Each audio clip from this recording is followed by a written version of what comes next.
Hello everybody, Desmond2530 back again with another video, and today I will be talking about Battlefield Hardline, a game that is very controversial, not only for its lack of content, but also for its lack of depth upon release.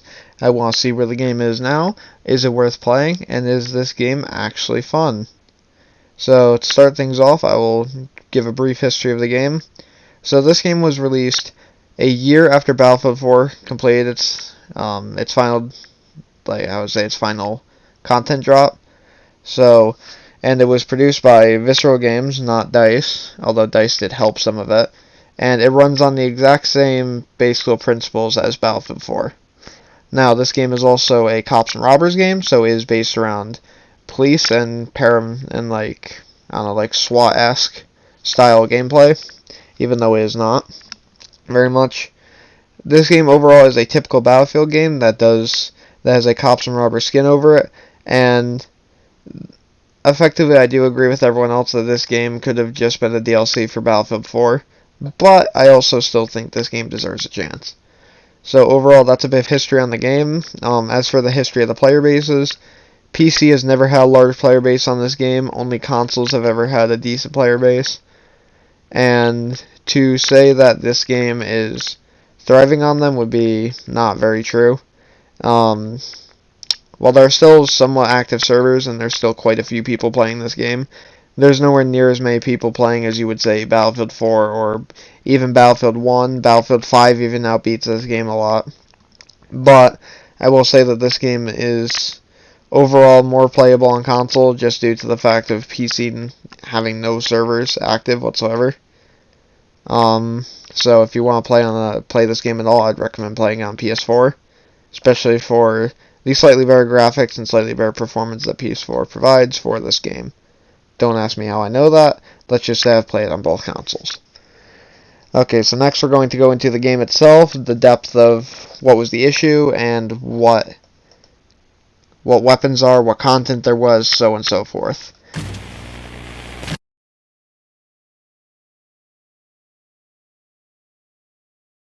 Okay guys, so over the course of this game, there was very little at release, and this game also has a lack of content.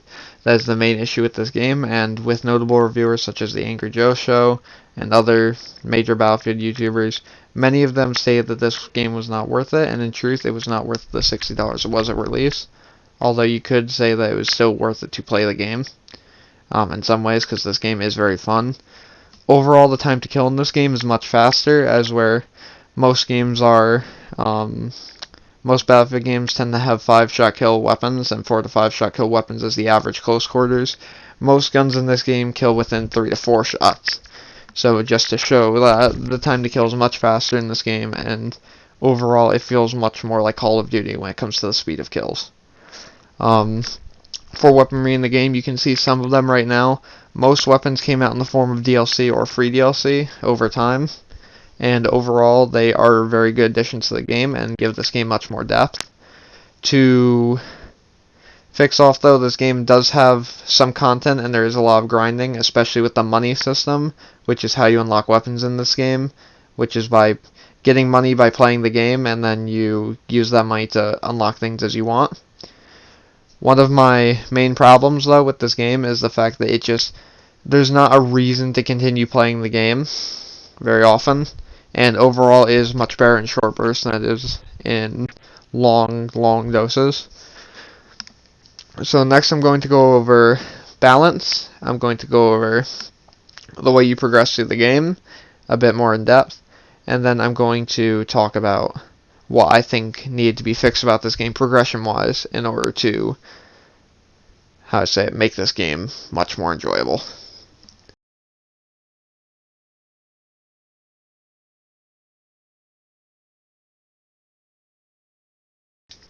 Okay, so to start with weapon balancing, the way weapons work in this game is that they're balanced into what I like to consider 3 categories.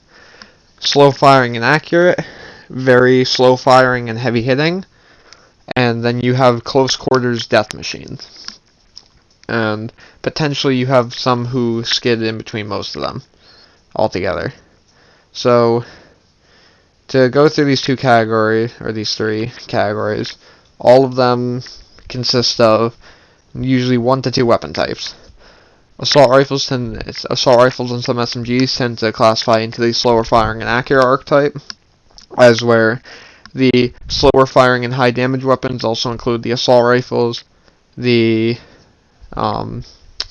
DMRs, and the battle rifles. Then you have the close quarters death machines, which also include 2 battle rifles, mostly shotguns, and most of the rest of the SMGs. So the main way this game is balanced is that you have weapons that can be highly accurate and or hit very, very hard, very fast in close quarters but have terrible damage over range. Weapons that have somewhat okay damage at range but have slow rates of fire to compensate. And then you have the weapons that hit extremely hard, fire extremely slow, and are overall have high recoil but counteract it with their less shots needed to kill. Overall, my favorite weapons are those that fall in between all of these categories, or weapons that simply fall into the high damage and slow firing category. Most of these weapons can be found within the Assault class or the Enforcer class, although you can find some decent options for range in the Mechanic class, which is your Engineer class in this game. For the way that things are balanced for the Scout class, in my opinion, is extremely underpowered. Mostly because of the fact that they have some of the best gadgets in the game and the best secondaries in the game, but the issue being is that their main primary weapons are not useful. Aside from one weapon for each side of the game, with a $100,000 cost attachment that makes them a one-shot in close range, or the capstone weapon, which is extremely hard to get, and that weapon is only a one-shot until 50 meters. So, overall, that is the way the system balanced it. Besides that, if you guys have ever played Battlefield 4, you know how the classes themselves work. Enforcer is your support. Assault is, Operator is your assault class. Mechanic's your engineer, and I believe it's Scout or something like that, I don't know. Professional is your recon class, and they all work functionally the same as Battlefield 4 with a few gadget changes. For vehicle balance, a lot of it is based around the ground vehicles are fairly balanced well. Some have higher speed but lack armament aside from players. Others have much heavier armament, like the attack helicopter I'm using here, but you only get 2 seats and you are very vulnerable to damage. Other than that, helicopters are balanced fairly well. Nothing really that I can say that's above and beyond. Like I said, a lot of comparisons to Battlefield 4. If I had to choose my favorite vehicle, it would definitely be the attack heli, though. Mostly for the fact of it just being the most fun and the most unique weapon / vehicle to come out of this game. To finish off, I will talk about progression. So, the way you progress in this game is you obviously still have your standard ranking up, getting kills, score, and stuff like that. And the more you level up your class, which you get by getting your gold stars, gives you more custom class slots. So every single character now has, or every single class now has a specific number of custom classes to them. They can all have 5, but you only get 4 by progressing through the game naturally. The last one you have to buy. But the main thing about this is that this does allow for faster switching of classes and more diversity. But as for finishing progression, as you gain XP, as you level up, as you do assignments and stuff like that for your character, you gain money, or cash in this case, which you can see at the bottom right as I keep gaining points. This cash can be used to unlock any weapon in the game, as long as you meet any requirements for it. In this case, DLC weapons require money, but you must require their said DLC unless it is a free DLC weapon. My main gripe with progression in this game is the fact that it has a similar issue to Black Ops 1, but with less trouble, which is where you can unlock things as you want them, when you want them. The thing that makes Black Ops 1 better, though, is that they're still locked behind levels and progression, as we're in this game. You don't get to choose, or sorry, you don't get the any lockouts to your progression aside from capstone weapons and DLC. The rest of the weapons you can literally just purchase whenever you want. So the game is more based around how much money can you make the most efficiently, rather than how skillful are you with this one class. Because you could have no experience with the class, yet still have every single weapon unlocked for it, due to the fact that that is how the game works. So I think that's one of the main reasons why this game isn't fun to play long term, is because there's no sense of achievement for getting most of these things. Most of these things are just, how much money do I have to save up, how much do I have to play to get this, like, you know, in-game amount of money, and then I just go and purchase the item. So I think overall, to fix the progression, we need to definitely put some sort of lock behind some of the weapons, so they're easier, so that they are still obtainable with money, and there's still choice involved, but the fact that there should be more ways to lock you out of these things, so that there's more depth and more accomplishment to the actual progression. Though I do admit it is a good system to use money, especially in a cops and robbers game. Aside from that, the progression overall, like I said, is just, it lacks depth due to things. And even with the new weapons added, they are just new money sinks, and eventually you will have enough money to unlock everything in the game. I have almost every infantry weapon unlocked in the game, and whilst I'm saving up for vehicles now, I still don't require that much money left. So I can say that even though I'm not even max rank, you can get most of the weapons in the game before hitting max rank without even being that good, just because you can make a lot of money fast by doing certain methods.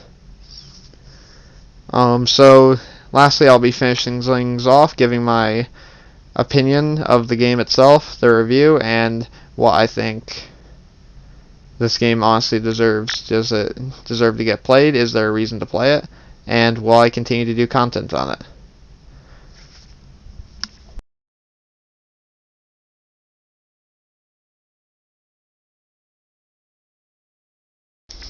Okay, first things first, to get things out of the way, if you guys want this to go by quickly, I think this game is worth getting, especially at how low of a price it is now. I've seen GameStop selling for $5-10 easy, and for $5 this game can give you a lot of worth out of it.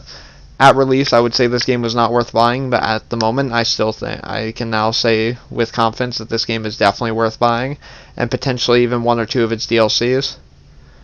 Other final thoughts is, I think this game, honestly, if it had been given more support, if it had been given more love, could have been an even greater game.